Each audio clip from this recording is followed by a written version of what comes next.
If you've been working on your nervous system for months and you start to feel more emotional or start sleeping worse or lose energy and are pulling away from people, most practitioners recognize this as a setback. But what if I told you it wasn't?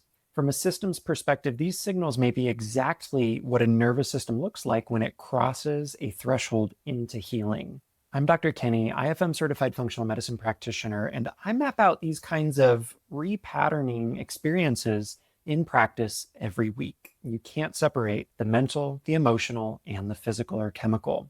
In this video, I'm going to walk you through 5 signs that your nervous system is actually healing and what each one tells you about where you are in the sequence of nervous system regulation. Here's what most nervous system content out there gets right and simultaneously stops short of.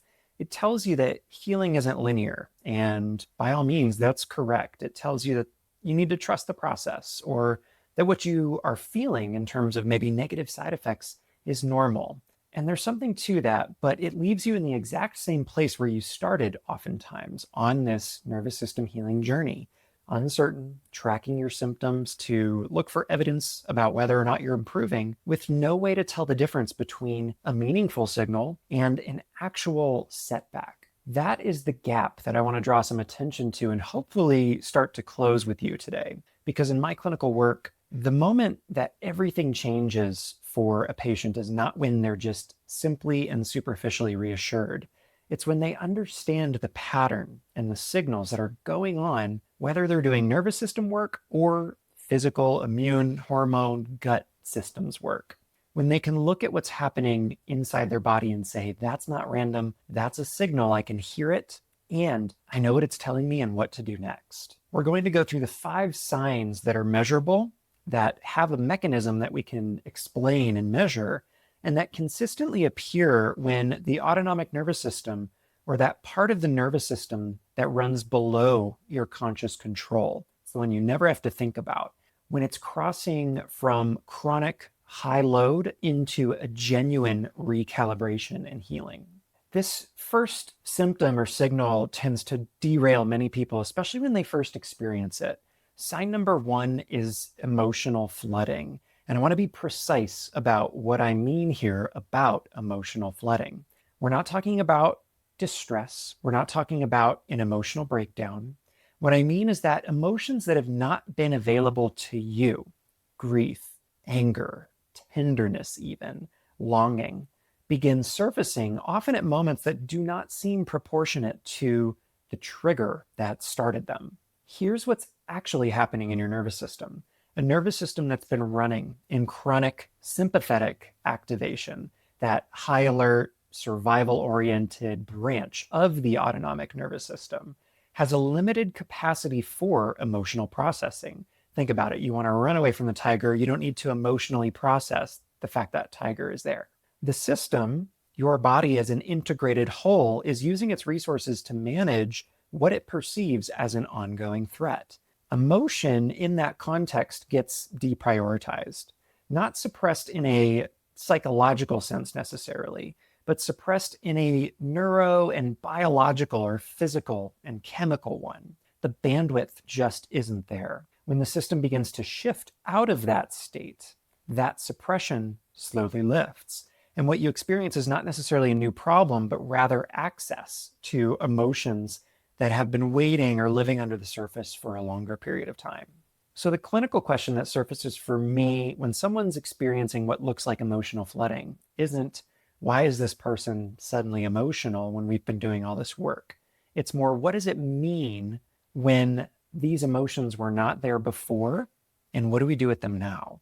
If you're feeling more than you have in years when you start some of this nervous system regulation work, that's not a sign that you're getting worse.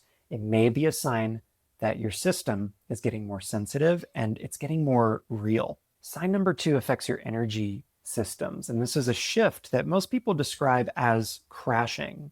And this is one where the interpretive frame matters a lot here too. Think about the difference between a backup energy generator and being plugged into a stable electrical grid, if you will. A generator runs loudly and quickly and hot energy that is available. It produces a functional output, but it's burning emergency fuel, and it has a ceiling, a capacity ceiling. Connecting it to the grid feels quieter, less immediately powerful, maybe more stable. The output looks lower at first, but the source is sustainable in a way that the generator never was. A nervous system in chronic high activation mode is running on stress hormones, primarily cortisol, but also its downstream related hormones. And it does this to maintain what feels like a normal functional capacity. People in this state often describe feeling like they can push through anything. They have adapted to a very high baseline of internal demand. And that feels stable until it doesn't. Maybe it even feels like a part of who they are and their identity at its core. When your autonomic nervous system begins to recalibrate, that cortisol-driven output starts to come down. The first experience is often a transition into a state of fatigue, whether body or mind, and not the fatigue of necessarily getting sicker. It's the fatigue of emergency fuel running lower as the system begins connecting to the main sustainable power grid. If your energy has dropped while you're actively doing this kind of nervous system regulation work, that distinction matters. You may not be crashing, you may be transitioning, and that's a signal to look out for. The third sign is often subtler. The coping strategies, the relational patterns, the ways of moving through the world that have kept you functional, they start to feel hollow or like they stop working altogether the way that they used to. And I want to be careful here too, because this entire process can feel destabilizing. And it's important to work with a practitioner if you're doing deep nervous system regulation or trauma work. Chronically dysregulated nervous systems are, in one important sense, highly adapted. They've essentially built a set of behavioral and neurological and chemical strategies that maintain enough functional stability to get you through just about anything. Those strategies are real and they work, but they're calibrated to a high load lived experience baseline. And that requires a certain level of internal arousal to function. They are built for the generator, not the grid as well. So when the baseline begins to shift, those same strategies stop fitting, the ones that you used to use for coping and self-soothing, because the terrain that they were built on begins shifting. And this is a point where many people start abandoning their journey and their process, because oftentimes we see signals of discomfort as those that we need to make go away immediately or run away from. The old patterns stop working and the new ones aren't fully installed yet. It's a very interesting and uncomfortable gray area. It genuinely feels oftentimes like nothing is working as well. But from a systems-based, chemistry-oriented standpoint, that is not a failure. That is the zone of transition, if you will, the old circuitry that's losing its load before the new circuitry kicks in and takes over. What I often see clinically is that patients going through this phase in the journey describe themselves as not being able to recognize themselves. That disorientation can be incredibly uncomfortable. And it does have this kind of chrysalis or metamorphosis quality to it. It's actually information. It means that the system is no longer confined to the old patterns.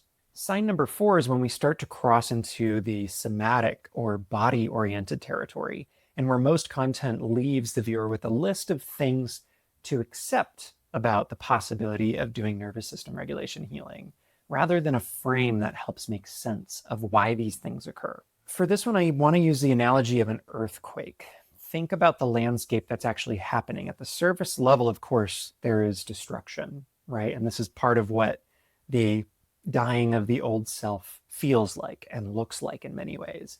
But what's occurring in this process of an earthquake at those fault lines is the lines are settling into a new and more stable geological or earth formation. You can think of this as your neurological foundation. The disruption itself is not evidence of the structure underneath that is failing.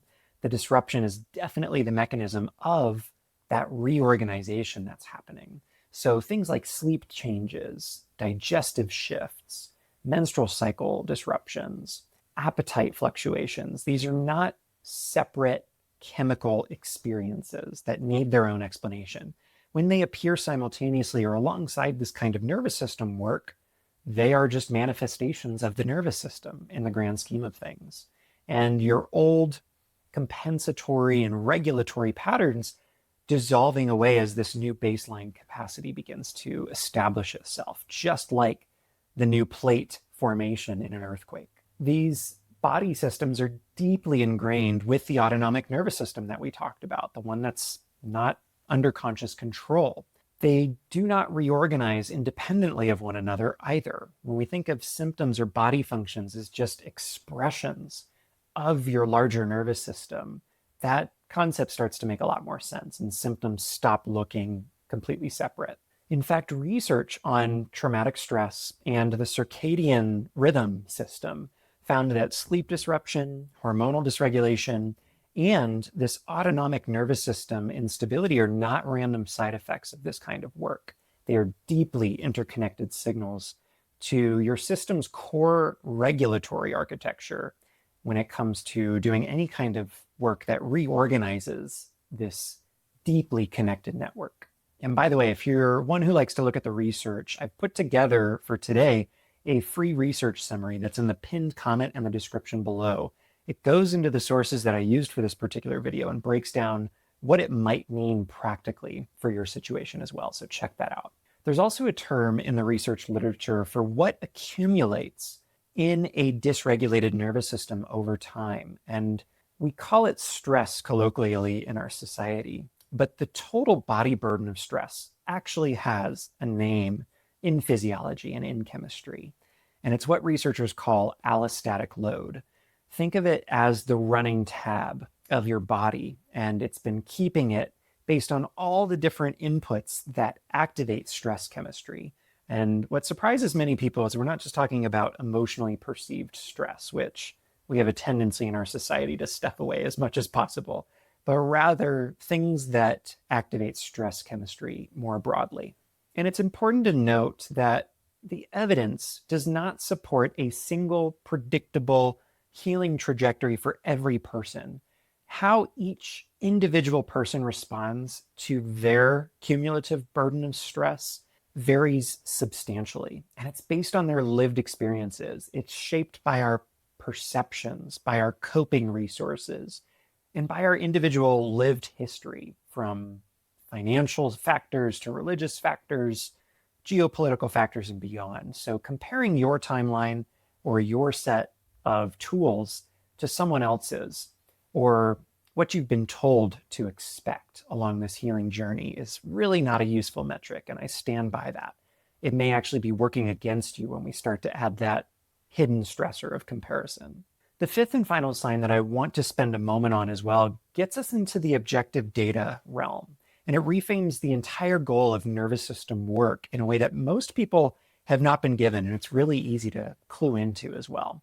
Many people tracking their recovery use journaling and other symptom type oriented tools to help document their progress, consciously or not. One that truly helps to bring this into the objective data world is heart rate variability. When we talk about the autonomic nervous system and doing any kind of deeper healing work here, this is one of the best objective measures for getting a gauge in this area. Heart rate variability is the variation of time between your heartbeats. A higher heart rate variability is considered more healthy or protective. It means that the heart rate moves more fluidly to demand, and it recovers more fluidly when that demand passes, ultimately. Where a more rigid or lower heart rate variability shows that the system is not calm or fluid or adaptable. It's a stuck one when it comes to talking about fight or flight chemistry.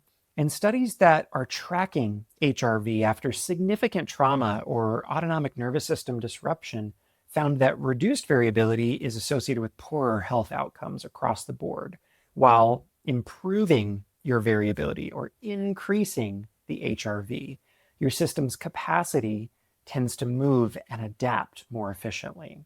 In other words, the goal is not stillness and steadiness when we talk about heart rate variability. It's having range and flow. And here's another concept that really helps to hammer this idea home of nervous system regulation and the ups and downs of healing. You've probably experienced at some point what is called the letdown effect. in your life, where you finish a high stakes chapter in life. It could be a big exam or finals or perhaps a presentation at your job. And the moment it ends, you get sick. Many times this happens to people when they go on vacation. Your body held a lot together under the pressure, and that was with the support of stress chemistry ultimately. But the moment the external or environmental pressure dropped, that protection released. The immune system, the nervous system, the hormonal architecture, they are all integrated in one big system. And the chemistry that keeps everything functional under that stress chemistry load changes when the load fades away as well. This used to happen to me all the time after finishing an exam or a final season. And this is not unusual. And this is not an unusual experience. It has a name. And many people going through genuine nervous system recovery describe a version of the same thing happening. Not maybe a dramatic collapse, although it can happen, but a period that feels counterintuitively harder than when they were living in the more high stress chemistry mode in their lives. The familiar patterns and that protective part of stress chemistry stops anchoring them and their immune system and their hormones.